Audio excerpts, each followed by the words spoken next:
Hello everybody and welcome back to my channel Archana Dixit e classroom. तो हम कर रहे हैं एग्जाम की तैयारी और इसी सीरीज में आज हम करेंगे द डाइंग डिटेक्टिव, इस चैप्टर के क्वेश्चन आंसर्स। क्वेश्चन आंसर्स में हम क्या करेंगे? आरटीसी करेंगे सबसे पहले, ठीक है, रेफरेंस टू कॉन्टेक्स्ट। देन हम करेंगे हॉट्स और लास्ट में हम करेंगे प्लॉट डायग्राम। ठीक है, so let's begin. Step number 1, Holmes was indeed a sad spectacle. अच्छा, इससे पहले मैं बता दूं, जो लोग मेरे चैनल से पहली बार जुड़ रहे हैं या ये वीडियो पहली बार देख रहे हैं मेरे चैनल पे, इस चैप्टर का फुल चैप्टर एक्सप्लेनेशन मैं करवा चुकी हूँ। आप वहां जाके फुल चैप्टर एक्सप्लेनेशन देख सकते हैं। यहाँ पे इस वीडियो में हम लोग क्वेश्चन आंसर्स पे फोकस करेंगे। Okay, so let's read this extract. Holmes was indeed a sad spectacle. His eyes had brightness of fever. His voice was croaking. ठीक है, तो होम्स जो है वो सैड स्पेक्टिकल लग रहे थे, मतलब he was not in a good shape, he was really really very sick, और उनकी आंखों में फीवर जब हमको आता है तो एक चमक आ जाती है, ब्राइटनेस आ जाती है आंखों में ना, थोड़ा रेडनेस भी आ जाती है, और उनकी आवाज भी जैसे बीमारी में आवाज हो जाती है, थोड़ी सी मोटी हो जाती है, क्रैकिंग हो जाती है। ठीक है, तो क्रोकिंग वॉइस थी। My dear fellow, I cried approaching him. तो वॉटसन बोल रहे कि माई डियर फेलो, है ना, और वो उनके पास जाने लगते हैं होम्स के। Stand back, stand right back, he ordered sharply. तो होम्स बोलते हैं कि वहीं पे खड़े रहो, आगे मत आओ। But why? तो वॉटसन बोल रहे कि क्यों? Because it is my desire, क्योंकि यही मेरी डिजायर है, it is my wish. Is that not enough? क्या ये तुम्हारे लिए काफी नहीं है? इट्स फॉर योर ओन सेक, ये तुम्हारी अपनी भलाई के लिए है। वॉटसन ही क्रोड। ठीक है, तो अपनी बीमारों वाली आवाज में बोल रहे हैं कि तुम्हारी अपनी भलाई के लिए है। How is Holmes condition described here? तो होम्स की जो कंडीशन है, शेरलॉक होम्स की, वो किस तरीके से डिस्क्राइब की जा रही है यहाँ पे? ही लुक्ड वेरी इल, बहुत ज्यादा बीमार दिख रहे हैं वो, with feverish eyes and a croaking voice. ठीक है, तीन चीजें दिख रही हैं, बहुत ज्यादा इल दिख रहे हैं, आईज जो है उनकी फीवरिश दिख रही है, और वॉइस जो है क्रोकिंग है। Next question, what does Holmes demand Watson to do? Holmes जो है वो वॉटसन से क्या करने के लिए कह रहे हैं? तो वो स्टैंड बैक बोल रहे हैं, है ना, वहीं पे खड़े रहो, आगे मत आओ। Holmes orders Watson to stand back. Why does Holmes tell Watson to stay back? वो ऐसा क्यों कह रहे हैं वॉटसन को? He says it is for Watson's own safety. Then extract number 2. Finally I came to the mental peace. Finally मैं mental peace पर आ गया। ठीक है, वॉटसन बोल रहे हैं ये। मेंटल पीस क्या होता है? जो फायर प्लेस होता है उसके ऊपर एक ऐसी जगह होती है जहाँ पे चीजें हम रख सकते हैं, उसको मेंटल पीस बोलते हैं। In the midst of a jumble of objects was a small black and white ivory box with a sliding lid. तो बहुत सारा सामान था, उसके मिडस्ट में, मतलब उसी के बीच में एक छोटा सा बॉक्स रखा हुआ था, आइवरी बॉक्स, आइवरी का बना हुआ। ठीक है, और वो किस कलर का था? ब्लैक एंड व्हाइट, और उसका जो ढक्कन था वो स्लाइडिंग था। ठीक है, I stretched out my hand to examine it more closely. तो मैंने अपना हाथ बढ़ाया ताकि मैं उसको उठा सकूं, ठीक है, और देख सकूं कि कैसा है। It was a dreadful cry that he gave. तो बहुत ही ड्रेडफुल क्राई, मतलब बहुत ही ड्रेडफुल आवाज में होम्स चिल्लाते हैं पीछे से। पुट इट डाउन, उसको अभी तुरंत वहीं रख दो, डाउन दिस इंस्टेंट, अभी इसी क्षण आप उसको वापस रख दो। Watson, his head sank back upon the pillow and he gave a deep sigh of relief as I kept the box back upon the mantelpiece. और जैसे मैंने उसको वापस रख दिया तो वो आराम से फिर से पिलो पे लेट गए, थोड़ा सा उठ गए थे वो बोलने के लिए ना कि वापस रख दो। तो question answers, what object caught Watson's attention? A small and black and white ivory box with a sliding lid. That caught Watson's attention. How did Holmes react to Watson touching the box? Holmes cried out in fear and ordered Watson to put it down immediately. What does Holmes' reaction suggest about the box? तो Holmes की जो reaction है कि वो तुरंत ना थोड़ा panic में आ गए जब वॉटसन वो उठा रहे थे। तो इसका मतलब क्या है? उस बॉक्स के बारे में हमें क्या पता चलता है होम्स की इस रिएक्शन से? हमें ये पता चलता है कि वो खतरे वाली चीज है, खतरनाक हो सकता है, डेंजरस हो सकता है वॉटसन के लिए। It suggest that the box was dangerous. Then extract number 3, the mention of my friend's name had an extraordinary effect upon the little man. तो जब मैंने अपने फ्रेंड का नाम मेंशन किया, वॉटसन बता रहे हैं, होम्स का नाम मेंशन किया, तो वो जो लिटिल मैन था, है ना, कौन था लिटिल मैन? कल्बर्टन स्मिथ। उसके फेस पे एक एक्स्ट्राऑर्डिनरी इफेक्ट आ गया। द लुक ऑफ एंगर पास, तो वो जो गुस्सा हो रहा था कि कौन है, कौन मुझसे मिलने आया है और तुम अंदर कैसे आ गए, वॉटसन जब अंदर चले गए बिना बताए, है ना, तो जैसे ही होम्स का नाम लिया वॉटसन ने, तो वो उनके फेस से गुस्सा गायब हो गया और एक एक्स्ट्राऑर्डिनरी इफेक्ट वॉटसन ने देखा उनके फेस पे। In an instant from his face, ठीक है, एंगर चला गया एक ही क्षण में। Have you come from Holmes, he asked, तो बोल रहे क्या तुम होम्स के यहाँ से आए हो? He is desperately ill, he is dying, that is why I have come. तो वॉटसन बोल रहे हैं कि वो बहुत ज्यादा बीमार हैं, वो डेथ बेड पर हैं, शायद मरने वाले हैं, शायद बचेंगे नहीं, इसलिए मैं यहाँ आया हूँ। The man turn to his chair and as he did so I caught a glimpse of his face in the mirror over the mantelpiece. ठीक है, तो मैन जो है वो टर्न हुए अपनी चेयर की तरफ और वहां पे एक मिरर लगा हुआ था। उस मिरर में वॉटसन ने देखा कि उनका चेहरा पे कुछ एक्सप्रेशंस आए, है ना। He got a glimpse of that little man's face. I could have sworn that it was set in malicious and hateful smile. तो बोल रहे कि मेरे को ऐसा लगा, है ना, कि उसके फेस पे एक मैलिशियस और हेटफुल स्माइल थी, है ना, कि कुछ तो उसके दिमाग में खिचड़ी पक रही थी। Whose name caused a change in Smith's behavior? The name of Sherlock Holmes. How did Smith react when he heard Holmes' name? His anger vanished and he showed sudden concern. What did Watson notice in the mirror? He saw Smith's face showing a malicious and hateful smile. तो answers आपको वो extract में से ही मिलेंगे, ठीक है, ज्यादातर answers इसके एक्सट्रैक्ट में से ही मिलेंगे। कुछ ऐसे हो सकते हैं जो डिफिकल्ट हो, वो फिर उसके लिए फिर आपको सोचना पड़ेगा। Yes, yes, I opened it. There was a sharp spring inside it. Some joke.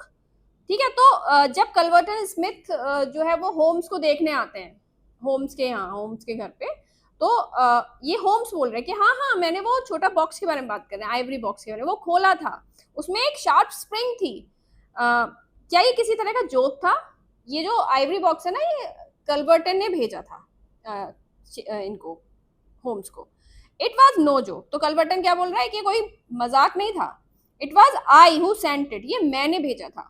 Who ask you to cross my path, तुमको किसने कहा था मेरे रास्ते में आने के लिए? दरअसल क्या हुआ कि कल्वर्टन स्मिथ ने अपने नेफ्यू का मर्डर कर दिया था, ठीक है, और होम्स ये जान गए थे कि जो मर्डर है विक्टर सैवेज का, इसके पीछे कल्वर्टन स्मिथ का हाथ है, ठीक है। और कल्वर्टन स्मिथ को ये थोड़ा सा इंटिमिडेटिंग लगा कि स्मिथ को शायद शक है मुझ पे, होम्स को शायद शक है मुझ पे, है ना, तो बोल रहे कि तुमको मेरे रास्ते में आने के लिए किसने कहा था?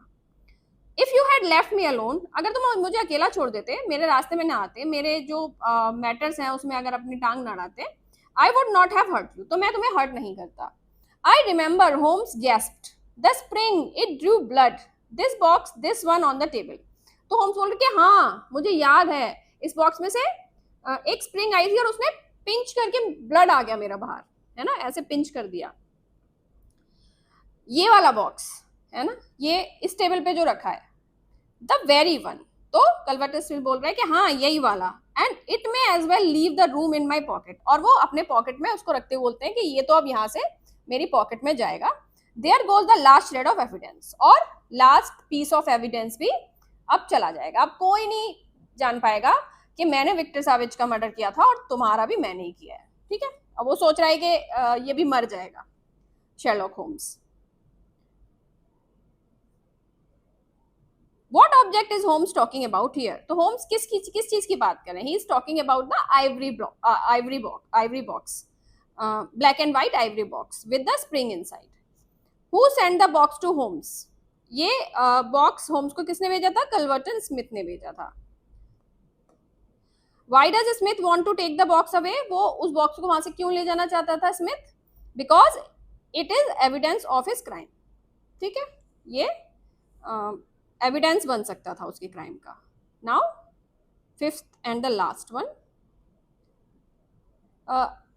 आपके चैप्टर में से कहीं से भी आ सकता है, रेफरेंस टू कॉन्टेक्स्ट, है ना। वो ये देखते हैं कि आप कितने अच्छे से चैप्टर को रीड करके समझ सकते हो, है ना। लेकिन यहाँ पे जो थोड़े मुझे लगे कि इम्पोर्टेंट है वो मैं आपको करा रही हूँ। अगर आप जाके पूरा चैप्टर एक्सप्लेनेशन देखोगे तो आपको पूरा चैप्टर समझ में आ जाएगा। Then you will be able to attempt questions from anywhere in the chapter. The best way of successfully acting a part is to be it, said Holmes. तो Holmes बोल रहे हैं कि कोई भी पार्ट हो आपका जिसको आपको एक्ट करना है, तो सक्सेसफुली आप कैसे कर सकते हो कि आप वो बन जाओ। ठीक है, अगर जैसे आप डॉक्टर का पार्ट कर रहे हो किसी प्ले में, तो आप डॉक्टर की तरह सोचो, फील करो, है ना, तो वो बन जाओ। I give you my word that for 3 days I have tested neither food not drink. तो बोल रहे कि मैंने 3 दिन से कुछ ना खाया है ना पिया है, ठीक है, इसीलिए वो इतने बीमार दिख रहे हैं, और एक्चुअली बहुत रियल दिख रहे हैं कि बहुत सिक हैं, है ना। Hello, do I hear the step of A friend. तो वो बोल रहे हैं कि क्या मुझे किसी फ्रेंड के पैरों की आवाज सुनाई दे रही है। There were footsteps outside, है ना। तो फिर फुट स्टेप्स सुनाई देने लगी बाहर। The door open and the inspector Morton appeared. Door open हुआ और अंदर कौन आया, inspector Morton.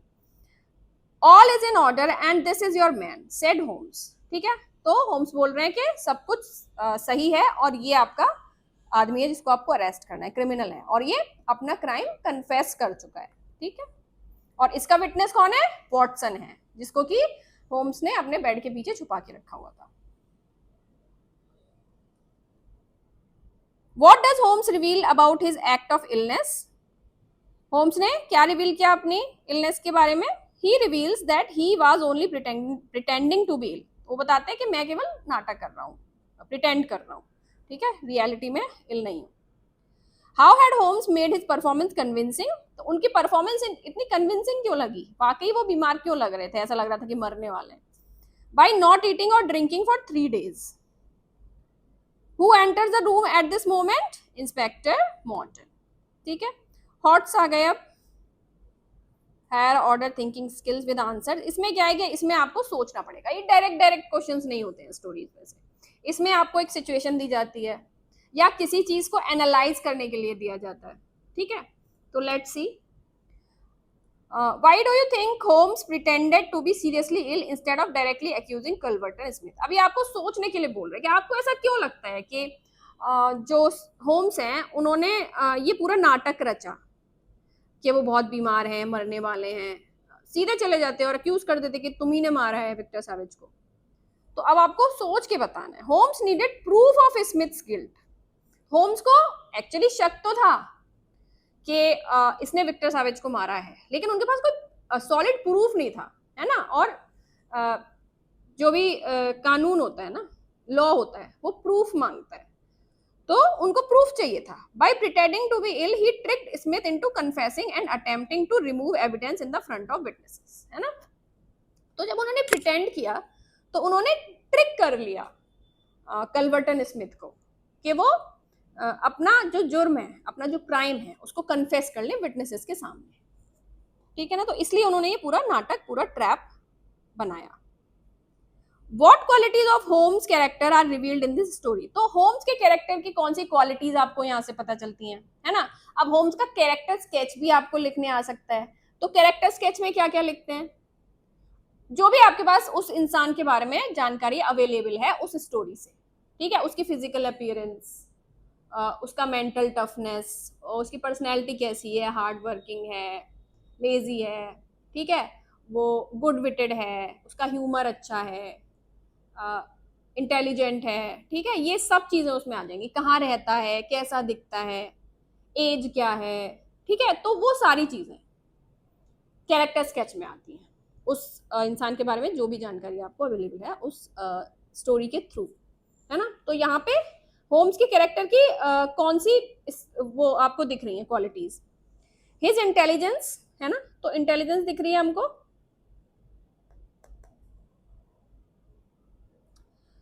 Intelligence, patience, intelligent तो है वो, उन्होंने पूरा ट्रैप बनाया, ठीक है। पेशेंस, उन्होंने बहुत वेट किया, 3 दिन तक उन्होंने कुछ नहीं खाया, एंड उन्होंने ये भी वेट किया कि कल्वर्टन स्मिथ लंदन में कब होगा, ठीक है। Courage and ability to act convincingly, है ना, और उनकी एक्टिंग एबिलिटीज बड़ी अच्छी हैं, are revealed. He is also determined and strategic, determined और स्ट्रेटेजिक है वो। How does Watson's loyalty help Holmes in this case? Watson की लॉयल्टी किस तरीके से हेल्प करती है होम्स को इस केस में? Watson follows Holmes instructions without understanding the plan. तो वॉटसन को पूरा प्लान नहीं पता था, लेकिन फिर भी वो एक होम्स के बहुत लॉयल फ्रेंड है ना, उनको पूरा ट्रस्ट है होम्स के ऊपर। तो हमें होम्स की ये क्वालिटी भी पता चलती है कि लोग उनको ट्रस्ट करते हैं, ट्रस्ट वर्दी है वो, है ना, and he is a very good friend.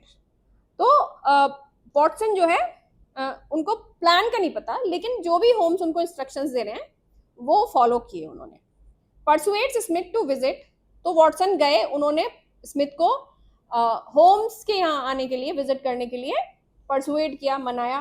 And stage hidden, और फिर वो बेड के पीछे छुप गए, allowing Holmes trap to succeed, और जो होम्स का ट्रैप है वो सक्सीड हो गया। ठीक है, तो ये हॉट्स थे।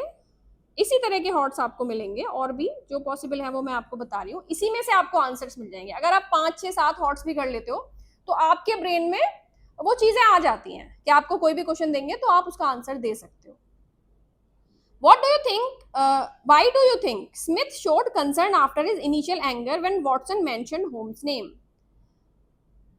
ठीक है, तो जैसे ही पहले तो गुस्सा हो रहे थे वो, है ना, फिर जब वॉटसन ने बताया कि होम्स के यहाँ से आए हैं वो, तो एकदम से उनका जो गुस्सा है वो किस में बदल गया? कंसर्न में बदल गया, है ना, वो कंसर्न दिखाने लगे बहुत कि बड़ी चिंता है उनको होम्स की ना। Because he realized Holmes illness give him an advantage, क्योंकि उनको ये लगा कि होम्स बीमार है, ये तो एडवांटेज वाली बात है मेरे लिए। Pretending concern help him hide his guilt and manipulate Watson, और जो नाटक किया उन्होंने चिंता होने का, कंसर्न का, तो अपनी गिल्ट और उसको छुपाने का उनको मौका मिल गया और वॉटसन को मैनिपुलेट करने का मौका मिल गया। ठीक है, then if Holmes had not fasted for 3 days would his disguise have been as convincing? Explain. क्या अगर होम्स 3 दिन तक फास्टिंग ना करते तो क्या इतनी कन्विंसिंग एक्टिंग कर पाते? Probably not. ठीक है, तो हो सकता है कि नहीं कर पाते। His fasting made him look pale, तो क्योंकि उन्होंने फास्टिंग की थी इसलिए पेल लग रहे थे, वो वाकई बीमार लग रहे थे, वीक लग रहे थे और इल लग रहे थे, which convinced both Watson and Smith that he was dying. ठीक है, फिर आ गया प्लॉट डायग्राम। तो बुक में माउंटेन शेप्ड प्लॉट डायग्राम आपके दिया हुआ है। तो यहाँ पे हो गया एक्सपोजिशन सबसे पहले,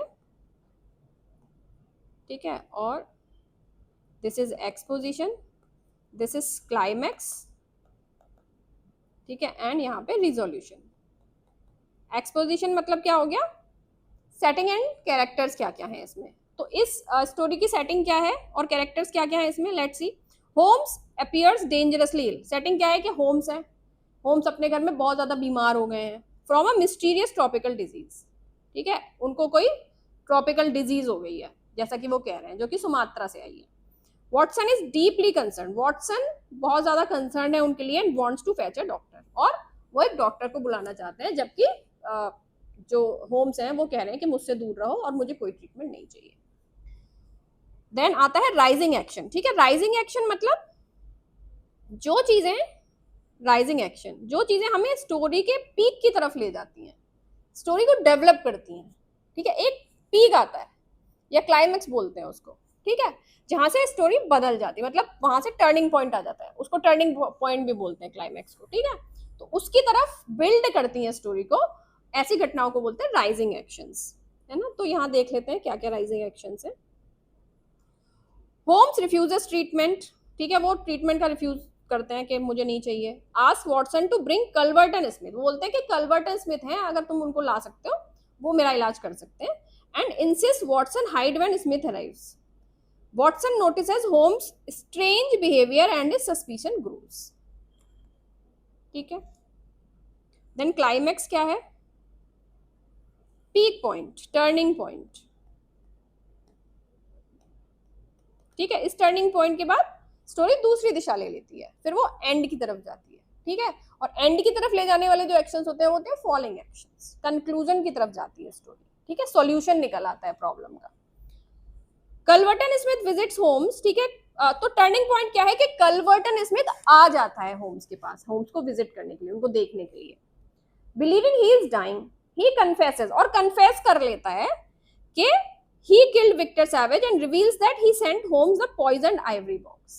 ठीक है, तो ये टर्निंग पॉइंट हो जाता है स्टोरी में। देन फॉलोइंग एक्शन क्या है जो एंड की तरफ ले जाती है? Home suddenly recovers his strength, home जो है सडनली नॉर्मली बात करने लगते हैं, ऐसा लगता है बिल्कुल ठीक है। Reveals that his illness was an act, वो ये रिवील करते हैं कल्वर्टन को कि ये तो एक एक्ट था।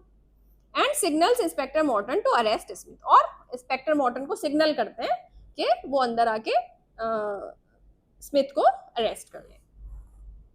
देन रेजोल्यूशन क्या है? एंड, है ना, एंड क्या है?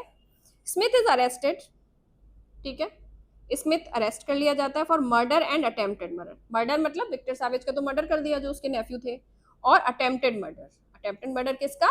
होम्स का, है ना, क्योंकि उसकी भी मर्डर की कोशिश की थी उन्होंने, वो आइवरी बॉक्स भेज के। Holmes and Watson prepare to dine at Simpson's restaurant, case solved. ठीक है, तो this was all from this story, and I hope कि आपको बहुत अच्छे से समझ में आ गया होगा, and you are going to do great in your exam. If you like this video, please hit the like button and subscribe to my channel. Thank you so much.